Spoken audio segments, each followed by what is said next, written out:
دیتے ہیں تو اس کو اجارے کا نام دے دیتے ہیں. ہم کسی کو کچھ عرصے کے لیے کچھ مال دیتے ہیں تاکہ اس کو استعمال کر لے، پھر واپس اس کی مثل ہمیں لوٹا دے، اس کو قرضہ کہہ دیتے ہیں.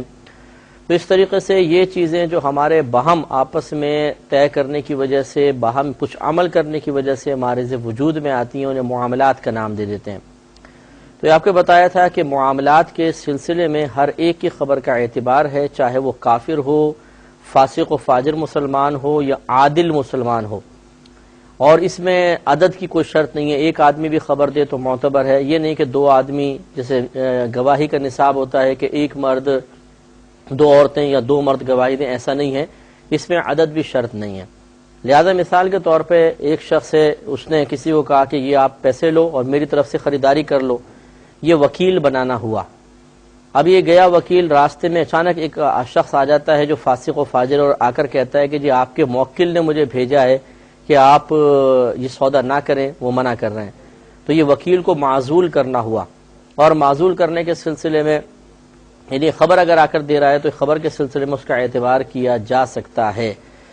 اسی طریقے سے میں یہ بتایا تھا کہ جیسے کوئی شخص کافر ہے، وہ آ کر یہ خبر دیتا ہے کہ یہ گوشت میں فلاں دکان سے خرید کر لایا ہوں، تو یہ خرید و فروخت کی خبر دینا ہے. اس خبر میں بھی کافر کے قول کا اعتبار کیا جا سکتا ہے، فاسق و فاجر کے قول کا بھی اعتبار کیا جا سکتا ہے.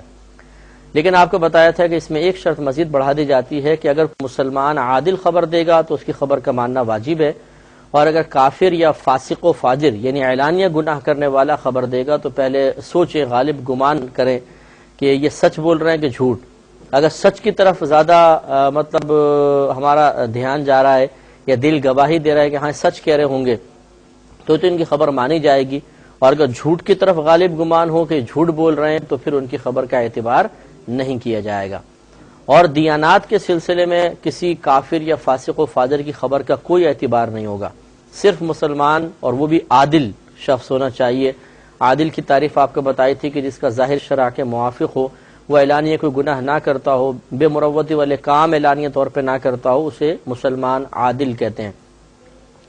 اور اس میں مطلب عدالت تو شرط ہے، لیکن تعداد اس میں بھی شرط نہیں ہوتی. ایک مسلمان بھی خبر دے گا، مثلا وہ کہے کہ یہ چیز، یہ پانی جو ہے میں نے اس میں دیکھا تھا ناپاکی ملتے ہوئے، یہ ناپاک پانی ہے، تو ہمیں اس کے قول کا اعتبار کرنا واجب ہوگا، اس سے وضو وغیرہ نہیں کر سکتے ہیں. لیکن اگر ایسا ہو کہ دیانات کا معاملہ ہو اور دیانات کے معاملے میں ساتھ ساتھ زوال ملک بھی ہو رہی ہو، یعنی کسی کی ملک کا زوال ہو رہا ہو، تو پھر عدالت کے ساتھ ساتھ تعداد بھی شرط ہوتی ہے.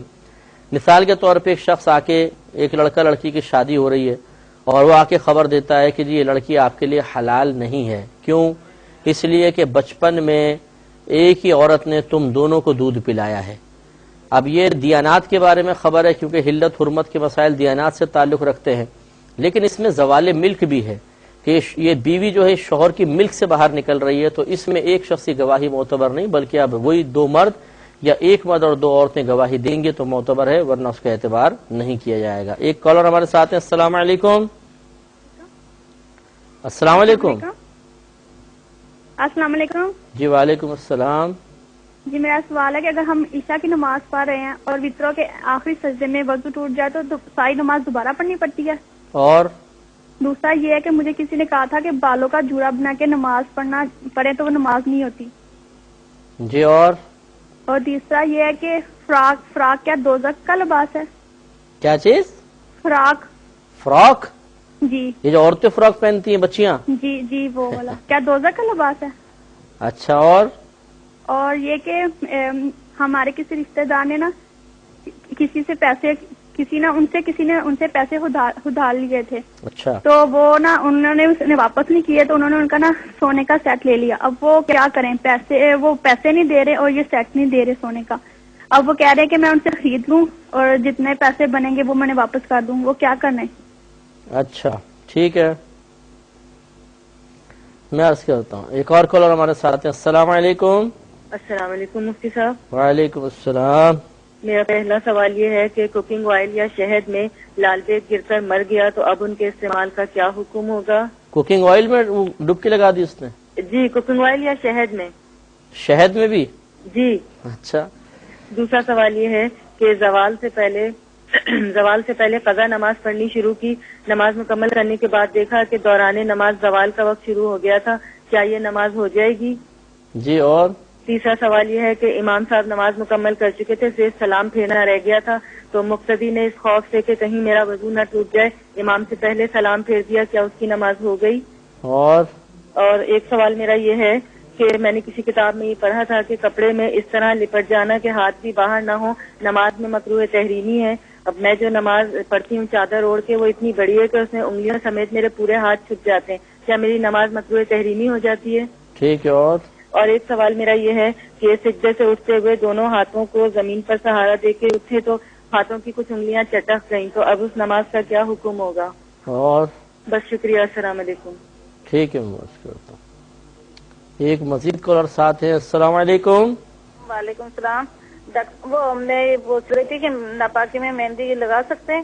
اور دوسرا سوال یہ ہے کہ جب نماز پڑھتے ہیں نا تو آستینیں اتنی ٹائٹ ہوتی ہے تو اوپر موڑ لیتے ہیں، چادر میں ہاتھ ڈھک کے نماز پڑھ لیتے ہیں، ایسے میں نماز ہو جاتی ہے؟ کیا آستین موڑ لیتے ہیں؟ ہاں جی، اوپر موڑ لیتے ہیں نا، پھر بار بار نیچے اوپر نہیں ہوتی ہے آستین۔ اچھا ٹھیک ہے۔ اس میں ہو جائے گی نماز؟ اور ناخن کی تو پوچھ لیا خود۔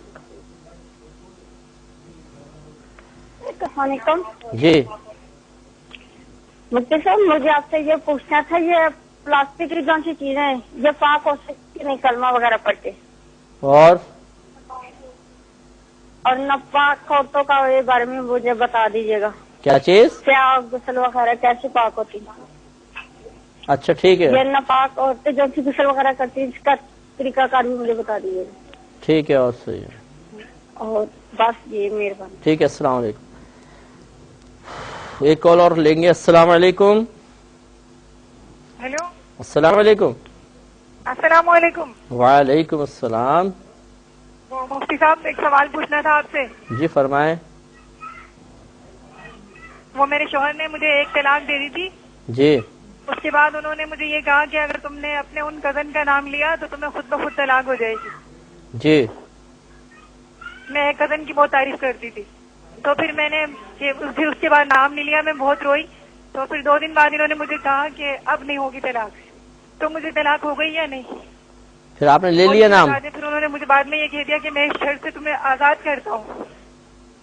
جو پوچھ رہا ہوں پہلے وہ بتائیے کہ پھر آپ نے کزن کا نام لیا کہ نہیں لیا شوہر کی اجازت کے بعد؟ نہیں، پھر نام نہیں لیا میں نے۔ ابھی تک نہیں لیا؟ جی پھر انہوں نے کیا بولا تیسرا؟ جی نہیں، ابھی تک نہیں لیا۔ پھر اب بات کرتے ہیں ہم، تو اب طلاق تو نہیں ہوئی؟ نہیں، آپ نے آزاد کا لفظ بھی کچھ کہا نا، کیا کہا؟ ان کا نام بھی لے لیتی ہوں میں۔ ٹھیک ہے بہن، میں جو سمجھ پایا میں عرض اب کرتا ہوں۔ نام نہیں لیتی ہوں میں۔ ٹھیک ہے انشاءاللہ۔ میں نے کویسچن کیا تھا اور پھر یہ پہلے کال ہم نے لے لی تھی۔ کہتی ہیں کہ ان کے بھائی سید ہیں اور ان کی بھابھی پٹھان ہیں، اب یہ بھائی کو زکوٰۃ دینا چاہتی ہیں تاکہ بھائی کا قرضہ اتر جائے، تو کیا یہ بھائی کو دیں یا بھابھی کو دیں؟ دیکھیں، چونکہ آپ کے بھائی سید ہیں اور سید کو زکوٰۃ دینا شرعاً جائز نہیں، تو آپ بھابھی کو زکوٰۃ دے لیجئے اور بھابھی پھر اپنے شوہر کو یعنی آپ کے بھائی کو دے دیں، تو یہ قرضہ اتارنے کی بہترین صورت ہو سکتی ہے۔ ایک نے پوچھا کہ ناخن کی وقت کے اعتبار سے مقدار کیا ہے اور سائز کے اعتبار سے شرعاً مقدار کیا ہونی چاہیے؟ دیکھیں، وقت کے اعتبار سے تو ناخن رکھنے کی مقدار یہ ہے کہ 1 ہفتے کے اندر اندر ناخن کاٹنے چاہیے، سنت کریمہ ہے۔ اس سے آگے بڑھ جائیں تو 15 دن تک ویسے دیر کرنا مکروہ تنزیہی ہے، یعنی شریعت نے ناپسند تو کیا ہے لیکن انسان گناہگار نہیں ہوگا، اور اگر 40 دن تک ناخن نہ کاٹے تو مکروہ تحریمی ہے، اب گناہگار بھی ہوں گے۔ باقی سوال کا جواب کرتا ہوں ایک مختصر سے بریک کے بعد۔ ورد لب ہے نبی نبی، میرا دل مقام حبیب ہے۔ بسم اللہ الرحمن الرحیم۔ ایک کویسچن یہ ناخن کے بارے میں چل رہا تھا، تو 40 دن کے اندر اندر ناخن کاٹ لینے چاہیے۔ 40 دن اگر پورے ہو گئے تو یہ مکروہ تحریمی ہوگا، یعنی گناہ ہو جائے گا اور حرام کے نزدیک ہوگا، اتنے دیر نہیں کرنی چاہیے۔ اب رہے ناخن کی مقدار، یاد رکھیے کہ یہ عورتوں کا غلط خیال ہے کہ شاید ہمارے لیے تھوڑے لمبے ناخن رکھنا جائز ہیں۔ ناخن کاٹنے کے بارے میں مطلقاً حکم ہے جو مرد اور عورت دونوں کو شامل ہے، اور یہ نیچے تک کاٹنے چاہیے، یعنی جس کو جڑ کہتے ہیں آپ، یہ انگلی کا پورا ہے، اس تک ناخن کٹنے چاہیے، لمبے اس سے ناخن رکھنا یہ مناسب نہیں ہے۔ نبی کریم نے فرمایا شیطان ان میں پھر رہتا ہے، یعنی وہ شیطان سے مراد میل پھر اس میں جمع ہوگا، جراثیم اس میں بیٹھ جائیں گے، جیسے ہم نے آپ کو بتایا تھا کہ اکثر نبی کریم صلی اللہ علیہ وسلم کی عادت کریمہ ہے کہ آپ کبھی اور بری چیز کو شیطان کے لفظ سے تعبیر فرما دیتے ہیں، یا حقیقی معنی مراد نہیں ہوتا کہ شیطان ناخن میں آ کے بیٹھ جائے گا، مراد یہ کہ جب ناخن لمبے ہوتے ہیں ضرور اس میں گندگی جمع ہو جاتی ہے اور پھر جراثیم وغیرہ پل جاتے ہیں جو نقصان دیتے ہیں، اس لیے ناخنوں کو چھوٹا رکھنا چاہیے۔ لیکن انہوں نے فرمایا، دریافت کیا کہ کیا غیر مسلموں کے جو مذہبی تہوار ہوتے ہیں ان کی مبارکباد دینا ایک مسلمان کے لیے شرعاً جائز ہے؟ دیکھیے اصول شرع تو یہی ہے کہ غیر مسلموں کا تہوار جو ہے وہ اگر مذہبی علامت کے طور پر ہو تو اس کی ہرگز مبارکباد نہیں دینی چاہیے۔ اس کی وجہ یہ ہے کہ یقینی سی بات ہے کہ ان کا مذہبی تہوار کسی نہ کسی ہمارے نزدیک کسی نہ کسی عقیدہ باطلہ کے ساتھ مشروط ہوتا ہے، کوئی نہ کوئی عقیدہ باطلہ ہوگا جس کی وہ خوشی مناتے ہیں یا کچھ ہوتا ہے، تو مبارکباد دینے کا مطلب اس عقیدہ باطلہ پر، اس غلط عقیدے پر، فاسد عقیدے پر رضامندی کا اظہار ہے، اور یہ یقینی سی بات ہے کہ اگر ایک مسلمان کسی غلط عقیدے پر جو اسلام کے خلاف عقیدہ ہو وہ خوشی کا اظہار کرے تو پھر اس کا اپنا ایمان خطرے میں پڑ جائے گا۔ اس لیے مطلب اس خاص مذہبی تہوار کی مبارکباد نہ دی جائے، کچھ اور ایسا جیسے اب آفس ہے، فیکٹری ہے، آپ کے ساتھ غیر مسلم ہے اور آپ مروت کے تقاضے کے تحت یہ بھی نہیں چاہتے کہ کوئی آپ سے ناراض اور وہ بولے کہ جی ہمارے دیکھیں کہ مذہبی تہوار ہے یا کوئی بڑا ایونٹ ہے اور آپ ہمیں مبارکباد نہیں دے رہے، تو اس میں کوئی حکمت ایسی اختیار کی جائے کہ خاص اس کی مبارکباد بھی نہ ہو اور اس شخص کو آپ اچھے الفاظ سے مطمئن بھی کر سکیں۔ میں نے فرمایا اگر نماز پڑھ رہے ہیں اور آخری رکعت میں مثال کے طور پہ وضو ٹوٹ جائے تو کیا یہ نماز ہو جائے گی یا نہیں؟ دیکھیے اگر سلام سے 1 سیکنڈ پہلے بھی آپ کا وضو ٹوٹ گیا تو یہ نماز ضائع ہو گئی، اس لیے دوبارہ اب آپ کو نماز پڑھنی ہوگی۔ یہ کہتی ہیں کسی نے مجھے کہا ہے کہ جوڑا باندھ کر نماز نہیں پڑھنی چاہیے، یہ اس نے کہا ہے کہ جس نے بیچارے نے شریعت کو سمجھا نہیں اور بس مسئلہ پڑھ لیا اور مسئلہ پڑھنے کے بعد یہ نہ سوچا کہ اس کا مخاطب اصل میں کون ہے۔ یہ مردوں کے بارے میں ہے کہ مرد اگر جوڑا باندھ کے نماز پڑھے گا، جیسے پہلے زمانے میں بڑے بڑے بال رکھتے تھے بعض مرد، ان کو منع کیا گیا کہ جوڑا پہن کر باندھ کر نماز نہ پڑھے۔ نبی کریم نے صراحۃ مرد سے خطاب فرمایا عورتوں کو بالکل اس کی اجازت ہے، وہ جوڑا باندھ کے نماز پڑھ سکتی ہیں، اس میں کوئی شرعی طور پر قباحت نہیں ہے۔ ایک بہن نے فرمایا کہ بعض لوگ کہتے ہیں کہ جو بچیاں فراک پہنتی ہیں یہ دوزخیوں کا لباس ہے۔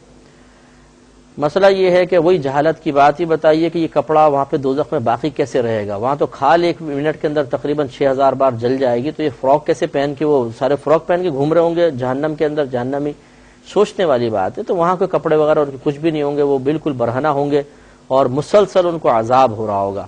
ہاں جو کہا جاتا ہے جی ان کو لباس پہنا جائے گا وہ تانبے کا لباس ہوگا، قطران کا لباس ہوگا، گندھک کا لباس جو جلنے میں مدد دے گا بہت زیادہ، اور وہ جلے گا سڑے گا۔ یہ نہیں کہ فراک پہن کے سارے جہنمی گھوم رہے ہوں گے۔ جس نے کہا غلط کہا۔ ایک یہ کہتی ہیں کہ مثلا ایک شخص نے دوسرے کو قرضہ دیا اب وہ واپس نہیں کر رہا، انہوں نے اس کا سونے کا سیٹ چھین لیا، اپنے قبضے میں کر لیا۔ اب یہ پوچھتے ہیں جو قرض خواہ ہے کہ کیا میں سونے کے سیٹ کو بیچ کر اپنے قرضے کی رقم نکلوا سکتا ہوں، باقی ان کو دے دوں؟ دیکھیے شرعی مسئلہ یہ ہے، پہلی بات یہ کہ اگر آپ نے کسی کو قرضہ دیا ہے اور سامنے والا تنگ دست ہے تو اس کو مہلت دینی چاہیے، اور یہ بلکہ قریب واجب فقہاء نے لکھا ہے کہ اگر کوئی واقعی تنگ دست ہے تو اس کو مہلت دی جائے۔ لیکن اگر آپ سمجھتے ہیں کہ سارے خرچے اس کے بڑے مزے سے چل رہے ہیں، قرضہ دینے کی باری آتی ہے تو وہ تنگ دست بن جاتا ہے، ایسی صورت میں بہرحال اپنے قرضے کو پہلے احسن طریقے سے مانگے کہ ہمیں دے دیجئے، نہیں مانتا تو اس کی اجازت ہے کہ آپ کوئی بھی چیز اس کی چھین سکتے ہیں اور چھیننے کے بعد اسے بیچ کر اپنا قرضے کی رقم لے سکتے ہیں۔ لہذا اس معاملے میں سب سے پہلے تو یہ دیکھ لیں کہ جس کا آپ نے سونے کا سیٹ لیا وہ واقعی بیچارہ تنگ دست اور مجبور ہے یا نہیں۔ اگر ہے تو ذرا نرم معاملہ کر لیں، ورنہ اگر ایسا نہیں ہے تو آپ یہ سونے کا سیٹ بیچ کر بالکل اپنے قرضے کی رقم لے سکتے ہیں، اور اگر فالتو رقم بچ جائے وہ اس کو واپس کرنا واجب ہوگا۔ ایک بہن نے فرمایا کہ کوکنگ آئل میں اور بعض اوقات شہد میں لال بیگ وغیرہ گر کے مر جاتے ہیں تو ان کا کیا حکم ہوگا؟ دیکھیے لال بیگ، مکھی وغیرہ ایسی چیزیں ہیں کہ جن میں بلڈ نہیں ہوتا، یعنی بہتا ہوا خون نہیں ہوتا، اور کسی بھی مایا کی ناپاکی کی کسی جاندار کے مایا میں گرنے کی بنا پر مایا کی ناپاکی اسی علت کی بنا پر ہوتی ہے کہ اس جاندار کا بلڈ اس مایا کے ساتھ مل جاتا ہے اور خون چونکہ ناپاک ہے لہذا وہ کل ناپاک ہو جاتا ہے۔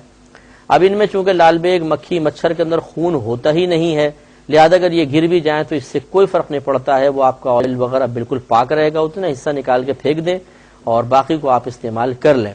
اگر بالفرض آپ کی طبیعت کا میلان نہیں ہو رہا، طبیعت میں کراہت پیدا ہو رہی ہے تو کسی غریب کو دے دیں، بغیر بتائے دے دیں، یہ کوئی گناہ نہیں ہے۔ لیکن اگر اس کو ضائع کر دیا، پھینک دیا تو یہ گناہ ہوگا، اس لیے خود یوز کر لیں، کوئی حرج نہیں ہے، ورنہ کسی غریب کو صدقہ کر دیں۔ یہ فرماتی ہیں کہ زوال سے پہلے نوافل شروع کیے اور پھر نماز پڑھتے پڑھتے زوال کا وقت آ گیا تو کیا نماز ہو جائے گی؟ جی ہاں، نماز ہو جائے گی، بالکل، اس میں کوئی حرج نہیں ہے۔ کوشش یہ کرنی چاہیے کہ پہلے ختم ہو، لیکن اگر چلی گئی تو نماز بہرحال کمپلیٹ ہو گئی۔ یہ کہتی ہیں کہ اگر مقتدی تحیات میں مثلا بیٹھا ہوا ہے اور اس کو وضو ٹوٹنے کا اندیشہ ہے، گمان ہے، تو وہ اس خوف کی وجہ سے کہ میرا وضو نہ ٹوٹ جائے امام سے پہلے سلام پھیر لے، تو کیا یہ شرعاً جائز ہے؟ لیکن شرعاً جائز نہیں ہے، جب تک امام سلام نہیں پھیر لیتا مقتدی نماز کے اندر رہے گا، لہٰذا اس کو چاہیے کہ امام کا انتظار کرے، اور اگر وضو ٹوٹ رہا ہے تو پھر ٹوٹنے دے، پھر جا کے دوبارہ وضو کر کے اس نماز پر بنا کرے یا نئے سرے سے نماز پڑھے، لیکن پہلے سلام نہیں پھیر سکتا۔ یہ کہتی ہیں کہ ہم نے سنا تھا کپڑے میں لپٹ کر نماز پڑھنا مکروہ تحریمی ہوتا ہے، تو میں تو اکثر ایسا کرتی ہوں کہ بڑی چادر کو اوپر لپیٹ کر نماز پڑھتی ہوں۔ دیکھیں، کپڑے میں لپٹ کر جو نماز پڑھنا مکروہ تحریمی لکھا ہے، اس سے مراد بہت ہی ٹائٹ کپڑا ہو کہ یوں ہاتھ پھنس جائیں اس کے اندر اور پھر وہ ارکان بھی صحیح طرح ادا نہ ہو، یہ مکروہ تحریمی ہے۔ ورنہ یہ تو مستحب ہے کہ عورت اگر بڑی چادر، پھیلی ہوئی چادر اچھی طرح اوپر لے کر اپنے آپ کو پورا اندر چھپا کر نماز ادا کرے تو بہت افضل اور مستحب ہے، تو مطلقاً منع نہیں ہے۔ کپڑے میں لپٹ کر نماز سے مراد یہ ہے کہ اتنا ٹائٹ کپڑا، یعنی چادر یوں اوپر لپیٹ لی کسی نے اور نے، بلکہ لپیٹ دی، ہم تو خود نہیں لپیٹ سکیں گے، لپیٹ دی اور یہاں اٹکا دی مثال کو، تو اب ہاتھ ہی نہیں کھل پا رہے بالکل، اس طرح کا لپٹ کے نماز پڑھنا مکروہ تحریمی ہے۔ یہ کہتی ہیں کہ بعض اوقات سجدے سے اٹھتے ہوئے جیسے زمین پہ ہاتھ رکھے ہوئے انگلیاں چٹک گئیں، آواز آ گئی ان کی، تو اس سے نماز پہ کوئی فرق پڑے گا؟ اس سے کچھ بھی فرق نہیں پڑے گا، یہ تو ہوتا رہتا ہے، ٹخنے میں کبھی پنجوں سے آواز آ جاتی ہے، کبھی گھٹنے سے آ جاتی ہے، انگلیوں کو چٹک جاتی ہیں۔ یہ تو یہ کہ نماز میں جان بوجھ کے انگلی چٹکانا مکروہ تحریمی لکھا ہے، جان بوجھ کر، اور یہ تو آپ سجدے سے اٹھتے ہوئے خود بخود آواز نکلی ہے، اس میں کوئی حرج نہیں ہے۔ ایک بہن نے پوچھا کہ کیا حالت ناپاکی میں مہندی لگانا شرعاً جائز ہے؟ تو جی ہاں بہن، بالکل جائز ہے، اس میں کوئی حرج نہیں ہے۔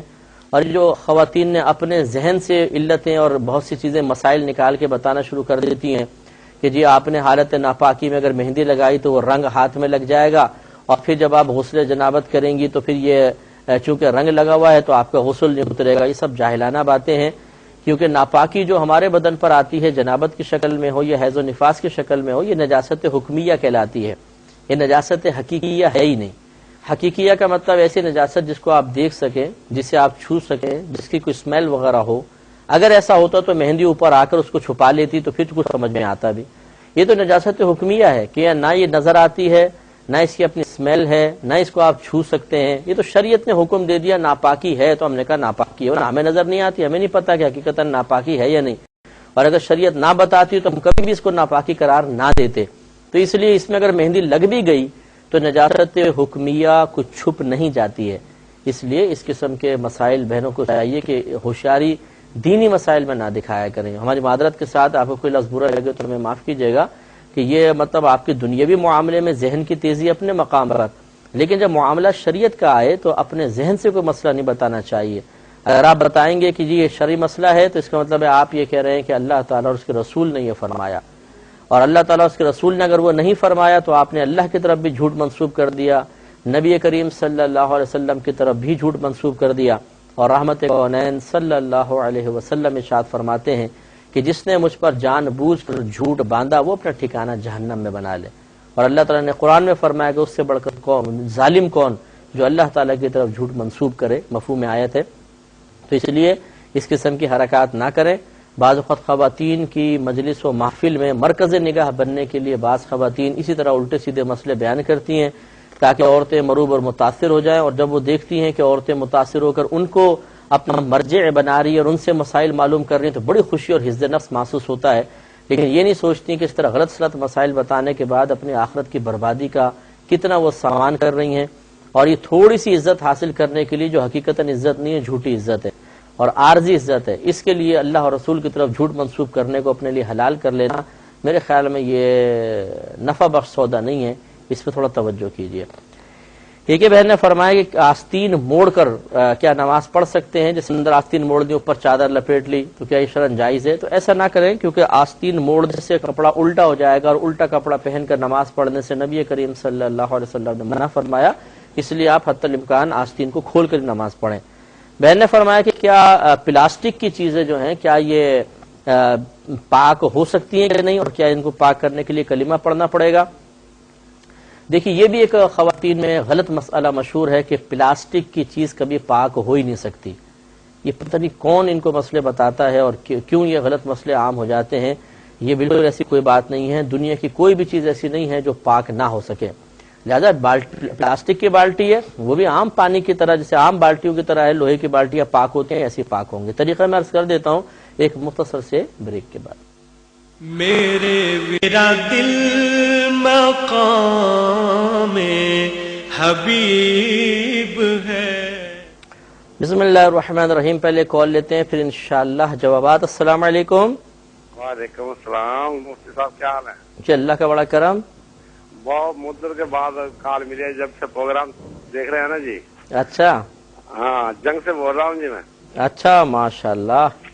اچھا جی، یہ مفتی صاحب یہ سوال ہے جی میرا کہ مردے کو غسل کیسے دیتے ہیں، ایک تو یہ بتائیں، اور یہ بتائیں کہ نماز جنازہ کا مثلا کہ بتا دیں، یعنی کہ جس لوگوں کو آتی نہیں نا اس کا طریقہ کار بتا دیں، یعنی کہ جو مثلا کہ کوئی قل ہو اللہ پڑھ لیتا ہے، کوئی درود شریف پڑھ لیتا ہے، اور اچھا کلوں کے اندر کیا پڑھنا چاہیے، سب سے اہمیت کس چیز کی ہے جو کل کھانی ہے تیجے وغیرہ میں؟ ہاں جی ہاں جی ٹھیک ہے، اور بس مہربانی۔ ایک اور کالر ہمارے ساتھ ہیں۔ السلام علیکم۔ وعلیکم السلام۔ جی مفتی صاحب مجھے آپ سے یہ پوچھنا تھا کہ اگر ہم دور کسی سفر کے لیے نکلے تو ہم نے قصر نماز ادا کرنی ہے جی، ہم جب قصر نماز پڑھنی ہے قصر، ہاں جی، تو جماعت کے ساتھ نماز پڑھ رہے ہیں، تو جماعت کی 2 رکعتیں گزر چکی ہیں، تو اب باقی 2 ہم نے امام کے ساتھ مکمل کر لی، تو کیا اس کے بعد یہ 4 رکعت کی نماز تھی 2 ہمیں اپنی پوری خود مکمل کرنی پڑیں گی؟ ٹھیک ہے میں بتاتا ہوں۔ اور دوسرا یہ کہ قومی بچت اسکیمیں جو ہوتی ہیں اس کے اندر پیسے رکھنا کیسا ہے؟ اور ایک یہ سوال ہے سر، اگر کسی شخص نے ناپاکی کی حالت میں فجر کی نماز پڑھی، اس کو بالکل نہیں تھا پتا، ٹھیک ہے، اس کا کیا حکم ہوگا؟ اور دوسرا یہ کہ کسی حالت میں اس کو پتہ نہیں چلا، اس نے ظہر کی جماعت بھی کرا دی، لیکن جماعت کروانے سے پہلے وہ غسل کیا ہوا تھا، اس نے قرآن پاک پڑھنے کے لیے اس بندے نے غسل کر دیا، تو لیکن کپڑوں کا نہیں اسے پتہ چل سکا کہ میرے کپڑے جو ہے نا پاک ہیں، تو اس حالت میں اس نے جماعت کروا دی ہے، تو اس کا اب کیا حل ہوگا؟ ٹھیک ہے، اور میں عرض کرتا ہوں انشاءاللہ ایک اور کال لیں گے۔ السلام علیکم۔ السلام علیکم۔ وعلیکم السلام۔ مجھے سوال یہ کرنا ہے کہ اگر گناہ کرے انسان تو اس کی معافی مانگے، پھر اس کے بعد وہ گناہ کرے تو کیا معافی مل سکتی ہے؟ اور یہ کہ اگر ایک انسان ہے، اگر وہ گناہ کرنے پر مجبور کرتا ہے، ٹھیک ہے، گناہ کرنے پر مجبور کرتا ہے، لیکن وہ خود بھی مجبور ہے، ٹھیک ہے، تو لیکن اگر وہ گناہ کر لے اس کے ساتھ، اس کی زندگی بچ جائے اس سے، تو کیا وہ گناہ کر لے؟ مثلا کون سا ایسا گناہ ہے کہ کسی کی زندگی بچ جائے گی؟ کون سا گناہ ہے؟ مطلب یہ تو خیر ہمارا ذہن ہوتا ہے کہ شاید دوسرا اپنے آپ کو ایسے ظاہر کر دیتا ہے، میں بتا دیتا ہوں ہمارا آپ کو، ٹھیک ہے چلیں۔ ایک یہ پلاسٹک کے چیزیں پاک کرنے کے بارے میں بہن نے دریافت کیا تھا کہ پلاسٹک کی بالٹی ہو یہ کیسے پاک ہوگی، تو ہم نے آپ کو بتایا کہ ہر چیز پاک ہو سکتی ہے، یہ عورتوں کا غلط خیال ہے کہ شاید پلاسٹک کی چیزیں پاک نہیں ہو سکتی ہیں۔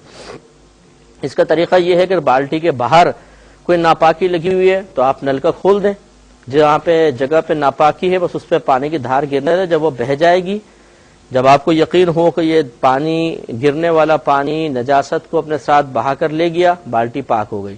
اور اگر بالٹی کے اندر ناپاکی گر گئی تھی تو آپ نل کا کھول دیں، جب بالٹی پوری بھر جائے اور پانی بہنے لگ جائے تو بس رک جائیں، یہ بالٹی بھی پاک، بالٹی کے اندر کا یہ جو موجودہ پانی یہ بھی پاک، اس طرح پاک ہو جائے گی۔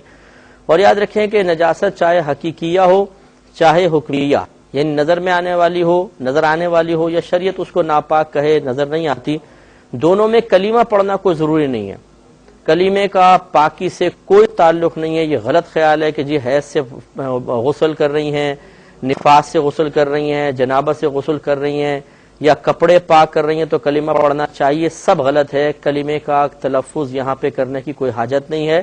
جو کپڑے وغیرہ پاک کرنے کی غسل کے طریقے کی شرائط ہیں وہ شرائط پوری کریں گے، پاک ہو جائیں گے، کلمہ پڑھنے سے کوئی اس کا تعلق نہیں۔ بھائی نے فرمایا کہ مردے کو غسل دینے کا کیا طریقہ ہے، نہیں سوری یہ بہن نے پوچھا تھا کہ حیض و نفاس سے فارغ ہو تو غسل کا کیا طریقہ ہوگا۔ دیکھیں وہی عام طریقہ ہوتا ہے، بالکل جیسے مسلمان ایک غسل کرتا ہے کہ غسل کے 3 فرض آپ کو مکمل کرنے ہیں، ایک کلی کرنا غرغرے سمیت، دوسرا ناک میں پانی چڑھانا، اور تیسرا سر کے بالوں سے لے کر پاؤں کے ناخنوں تک ہر حصہ بدن پر سے پانی کا بہانا۔ اس لیے عورتیں اپنے اعضاء پر غور و تفکر کر لیں کہ جہاں پر یہ غالب گمان ہو کہ احتیاط سے پانی بہائے بغیر پانی نہیں بہے گا، وہاں خاص طور پہ پانی احتیاط سے بہائیں۔ مثال کے طور پر بغل کے نیچے ہمارا حصہ ہوتا ہے، اوپر سے اگر پانی ڈالیں یا شاور میں نہا رہے ہیں تو اندر پانی نہیں پہنچتا، اس لیے ہاتھ اٹھا کر وہاں پہ پانی ڈالنا ضروری ہے، کیونکہ جو دھونے کی تعریف ہوتی ہے وہ یہی ہے کہ پانی بہہ جائے، اور مسح کی تعریف یہ ہوتی ہے کہ پانی نہ بہے، صرف تری پہنچ جائے۔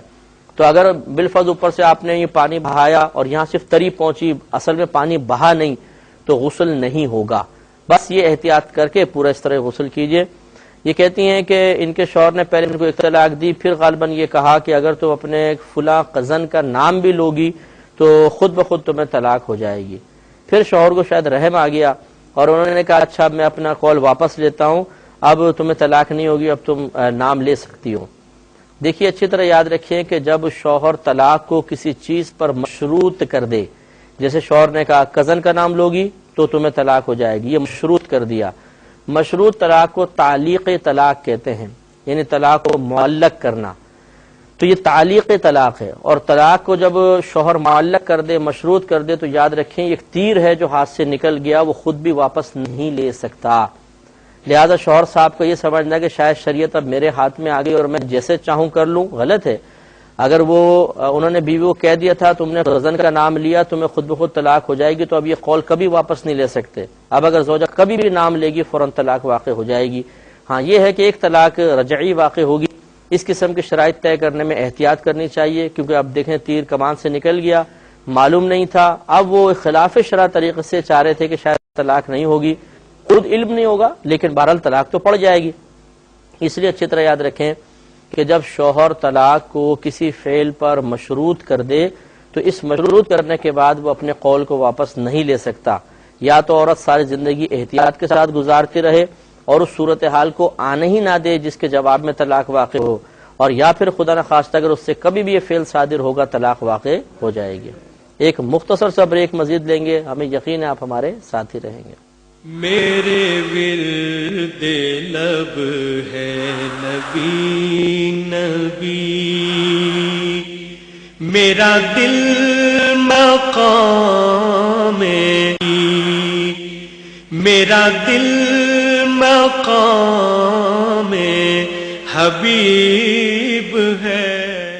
بسم اللہ الرحمن الرحیم۔ بھائی نے فرمایا تھا کہ مردے کو غسل دینے کا طریقہ ذرا بتا دیں، تو میں مختصراً عرض کرتا ہوں کیونکہ وقت کی بڑی قلت ہے، کہ مردے کو آپ تختہ غسل پہ لٹانے سے پہلے اس غسل کے تختے کو 3، 5 یا 7 بار دھونی دیں، جیسے اگربتی سلگا لیں، چاروں طرف اس کے گھمائیں 3 بار، 5 بار، 7 بار، اور وہیں قریب لگا دیں۔ مردے کو لٹائیں، لٹانے کے بعد غسل دینے والے مختصر ہونے چاہیے، زیادہ نہ ہوں، اور پردہ وارہ کر دیں، سب کی نگاہ نہیں پڑنی چاہیے۔ کپڑے اتارنے سے پہلے ہی اس کے اعضائے ستر کو ڈھک دیا جائے، یعنی اگر مرد ہے تو ناف کے نیچے سے لے کر گھٹنوں کے نیچے تک، اور اگر عورتیں بھی عورتیں غسل دے رہی ہیں تو اتنے ہی حصے بدن کو چھپانا یہ واجب ہے۔ جس طرح زندہ کے ستر پہ نگاہ ڈالنا گناہ ہے، ایسے ہی مردہ کے ستر کو دیکھنا بھی ناجائز ہوتا ہے۔ یہ کرنے کے بعد پھر ایک شخص ہاتھ میں کپڑا وغیرہ باندھ کر مٹی کے ڈھیلے سے استنجا کروائے گا، یہ اندازے سے ہی ہوگا، دیکھ نہیں سکتے ہیں، دیکھنا ناجائز ہے، وہی ہے کہ جسم کو دیکھنا منع ہوگا۔ اور اگر کوئی بدن سے کوئی چیز نکلے تو دھو ڈالیں، اگر نہ نکلے، اور عموماً نہیں نکلتی ہے کیونکہ بدن خشک ہو چکا ہوتا ہے، اکڑ چکا ہوتا ہے، تو بہرحال سنت کی نیت سے استنجا کروا دیں۔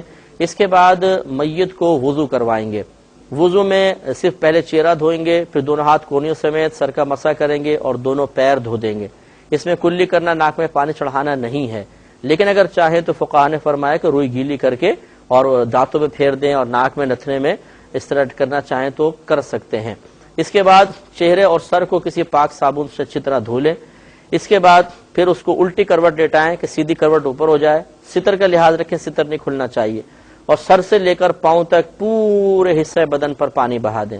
ایک بار بہانا فرض اور 3 مرتبہ سنت کریمہ۔ پھر ان کو سیدھی کروٹ لیٹائیں اور سر سے لے کر پاؤں تک پورا آخر تک 3 مرتبہ پانی بہا دیں، غسل کمپلیٹ ہو گیا۔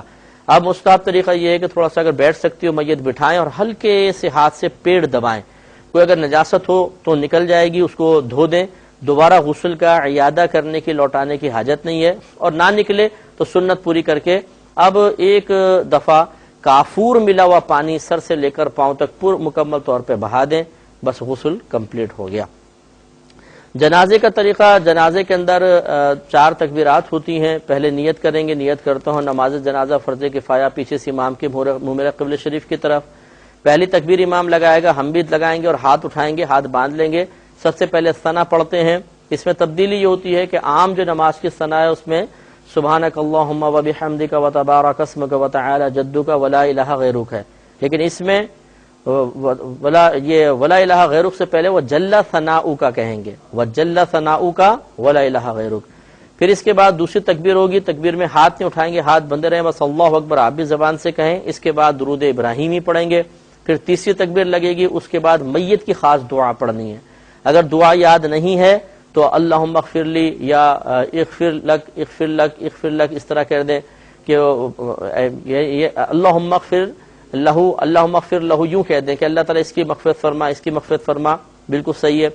اور اس کی ورنہ جنازے کی دعا یاد کر لیں۔ 3 تکبیر ہو گئی۔ چوتھی تکبیر جب امام لگائیں گے اس کے بعد کچھ پڑھنا نہیں ہے، چوتھی تکبیر لگاتے ہی سلام پھیرا جاتا ہے۔ سنت طریقہ یہ ہے کہ دونوں ہاتھ کھول دیں اور پھر سلام پھیریں۔ یہ جو بعض لوگ کرتے ہیں کہ ہاتھ بندے بندے سلام پھیرتے ہیں، یا اس طرف سلام پھیرا ایک ہاتھ کھولا، اس طرف سلام پھیرا دوسرا ہاتھ کھول دیا، یہ کوئی سنت نہیں ہے۔ سنت یہ ہے کہ دونوں ہاتھ کھول دیں اور پھر دائیں بائیں سلام پھیریں۔ یہ بھائی فرماتے ہیں کہ سب سے اہم مسئلہ ان کے نزدیک یہ ہے کہ کل میں کیا پڑھنا چاہیے، یعنی تیجے میں سب سے اہم مسئلہ یہ ہے، فرض واجب سنت سب کچھ چھوڑ دیں، کل تیجے کے اندر کون سا کیا چیز پڑھنی چاہیے، ان کے لیے سب سے اہم مسئلہ ہے۔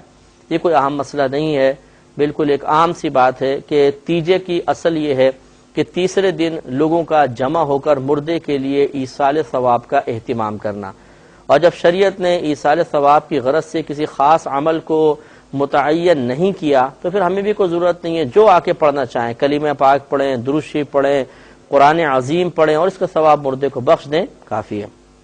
بھائی نے فرمایا اگر ہم مسافر ہیں تو ہمیں قصر پڑھنی ہے، لیکن اگر ہم مقیم امام کے پیچھے نماز پڑھنے لگ گئے اور امام صاحب 2 رکعت پڑھ چکے ہیں، ہم آخر میں 2 شامل ہوئے تو ہم نے تو 2 امام کے ساتھ پڑھ لی، تو پھر بقیہ 2 ہم پڑھیں نہ پڑھیں۔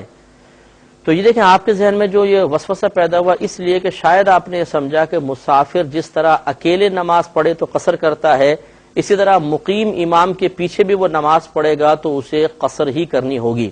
حالانکہ شرعی مسئلہ یہ ہے کہ مقیم امام کے پیچھے جب آپ نماز پڑھیں گے تو 4 پڑھیں گے، اکیلے نماز پڑھیں گے تو 4 فرضوں کو 2 کر کے پڑھتے ہیں، لہٰذا آپ جب آپ امام کے ساتھ پڑھ رہے ہیں 2 رکعت آپ نے امام کے پیچھے پڑھی تو 2 اپنی ویسے ہی لوٹائیں گے جیسے آپ گھر میں لوٹاتے ہیں، بقیہ 2 رکعتیں آپ کو بعد میں اپنی خود پڑھنی ہوں گی۔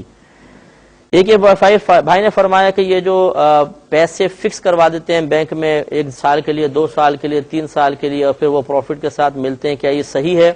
دیکھیں شرعاً جائز نہیں ہے، کیونکہ آپ کوئی بھی اسکیم ہو، قومی بچت اسکیم ہو یا بینک وغیرہ ہو، اس میں جو پیسہ رکھواتے ہیں اس کی شرعی حیثیت قرضے کی ہے، اور قرضے کے اوپر نفع لینا یہ سود قرار دیا گیا ہے خود نبی کریم صلی اللہ علیہ وسلم کی جانب سے، اس لیے اس میں احتیاط فرمائیں۔ 2 سوال رہ گئے لیکن میں تھوڑا سا عرض کرنا چاہوں گا، میں معذرت چاہتا ہوں کہ میں تھوڑا سا اپنے ایک پروگرام کے بارے میں آپ کو عرض کرنا چاہ رہا تھا۔ ہم نے بتایا تھا آپ کو کہ احکام القرآن ہمارا نیا پروگرام شروع ہو رہا ہے، اور انشاءاللہ کل اس کا پہلا پروگرام ہوگا شام 5 سے 6 بجے، ہر سنڈے کو آئے گا 5 سے 6 بجے، جب ریپیٹ ہوگا تو رات کو 3:30 بجے ہوگا، اور اگلے دن صبح 7:30 بجے ریپیٹ ہوگا۔ تو یہ ٹائم ذرا ذہن میں رکھیں، اتوار کو 5 سے 6، پھر رات میں اگر آپ دیکھنا چاہیں تو 3:30 بجے ریپیٹ ہوگا، اور اگلے دن صبح دیکھنا چاہیں تو 7:30 بجے ریپیٹ ہوگا. یہ ایک اچھا معلوماتی پروگرام ہے. ہماری گزارش ہے کہ آپ اس کو ضرور دیکھیے. اس میں حکم قرآن کے بارے میں بتایا جائے گا کہ پہلے حکم کہتے کس کو ہیں, اس کی تعریفات ہے کہ مختلف اس کی تعریفات ہیں. پھر قرآن کے حکم سے مراد کیا ہے, پھر قرآن کے اندر کتنی آیات ایسی ہیں جو احکام سے تعلق رکھتی ہیں. اس کے بعد قرآن سے حکم جب اخذ کیا جاتا ہے تو کن کن چیزوں کے پیش نظر حکم نکالا جاتا ہے. اس میں بھی سمجھایا گیا ہے کہ عوام کو کیوں منع کیا گیا کہ وہ براہ راست قرآن و حدیث میں غور نہ کریں, بلکہ فَاسْأَلُوا أَهْلَ الذِّكْرِ إِن كُنتُمْ لَا تَعْلَمُونَ, جیسے قرآن کا حکم ہے کہ اگر تم نہیں جانتے تو اہل علم سے سوال کرو. اس کا مکلف کیوں بنایا گیا ہے؟ اور پھر جو مطلب حکم شرع اس میں بیان کیا گیا ہے, ہم نے ترتیب سے لے کے چلے ہیں. سب سے پہلے مثلا نماز کے بارے میں ہے, پھر روزے کے بارے میں ہے, اب اس کے بعد پھر زکوٰۃ, پھر حج, اسی طریقے سے مختلف ٹاپک پہ ہم لے کے چلتے رہیں گے. تو ایک مسلمان کے لیے یہ بہت ہی بڑی سعادت کی بات ہے کہ وہ کم از کم اپنی زندگی میں یہ بات جانے کہ قرآن عظیم میں ہمارے رب کریم نے کون کون سے احکامات بیان فرمائے ہیں. بہت سے ہمیں پتہ ہی نہیں ہوتا, ہم سمجھتے ہیں یہ حکم شاید قرآن کا, ہم کہتے ہیں قرآن میں ہے, حالانکہ قرآن میں حکم نہیں ہوتا, وہ حدیث سے ثابت ہو رہا ہوتا ہے. اور بہت سارے احکام ایسے ہیں کہ ہم سمجھتے ہیں کہ اس کا قرآن سے کوئی تعلق نہیں, حالانکہ وہ قرآن سے صراحتاً ثابت ہو رہا ہوتا ہے. اس لیے ہماری گزارش یہ ہوگی کہ آپ ضرور دیکھیے, اور یہ ہم نے پروگرام ایک کلاس روم میں کیا ہے. آپ بھی باقاعدہ ہمارے اس پروگرام کے لحاظ سے اسٹوڈنٹ بن جائیں اور باقاعدہ پروگرام دیکھیں. جو بات نوٹ کرنے والی ہو اس کو آپ نوٹ کرتے جائیں, اس کو یاد رکھیں. انشاءاللہ ہمیں امید ہے آپ 2-3 پروگرام دیکھیے, آپ کو اپنی معلومات میں بے حد اضافہ محسوس ہوگا. اب اپنے میزبان کو, ہماری QTV کی پوری ٹیم کو اجازت مرحمت فرمائیں. آپ ہمارے لیے دعا کیجیے, ہم آپ کے لیے دعاگو ہیں کہ اللہ تبارک و تعالی آپ کو علم کی مزید طلب, مزید شوق, مزید جذبہ عطا فرمائے. آمین. وآخر دعوانا ان الحمدللہ رب العالمین.